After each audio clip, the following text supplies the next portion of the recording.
Hello mga bro, welcome back sa aking channel.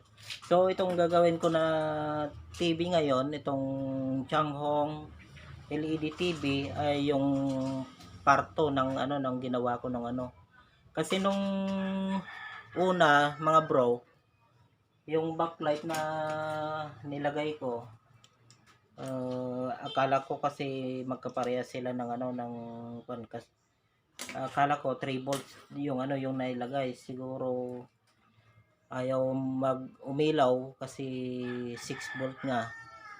Ayun, pinutol ko na lang. Tapos kumuha ako ng ibang strip. Ito ngayon. So tinisting ko kanina, umiilaw siya. Ang balak ko sana nung nung una, ko-convert ko na lang ng bagong backlight driver. So tinisting ko ng ibang backlight, umiilaw naman. So ito ngayon ang itutuloy ko ngayon. Yan, testing natin. Bali nilagay ko na tong backlight.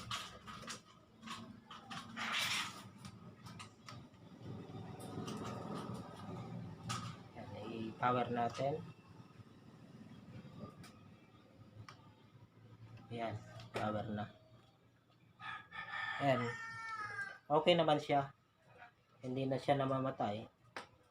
Kaya babaklasin ko ulit tong tong unit. Ilalagay ko tong backlight.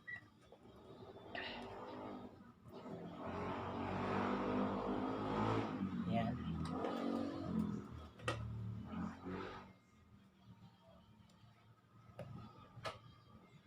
So yan. Bali babaguhin ko yung yung kuan na lang, ididikit ko na lang to.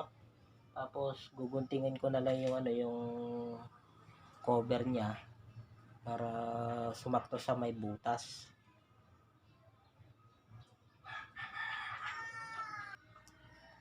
So magbaklas ulit mga bro.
So nailagay na natin yung mga backlight mga bro.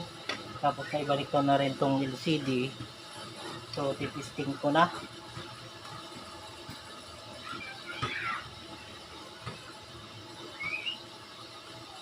Power on.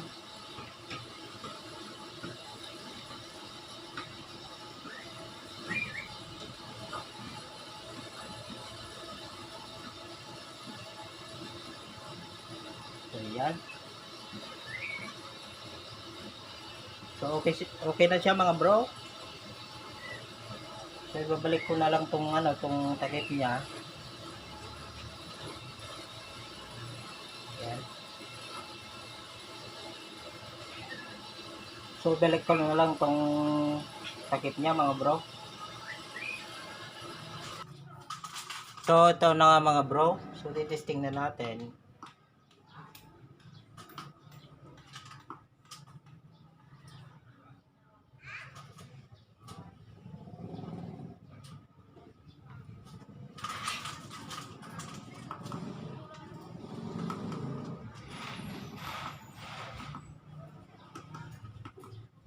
Yun nga lang, nakalock mga bro. So i-open na lang to ng ng may-ari kasi na sa kanila yung yung remote. So okay na siya. So titesting sana natin ng antena. Kaya lang nakalock naman.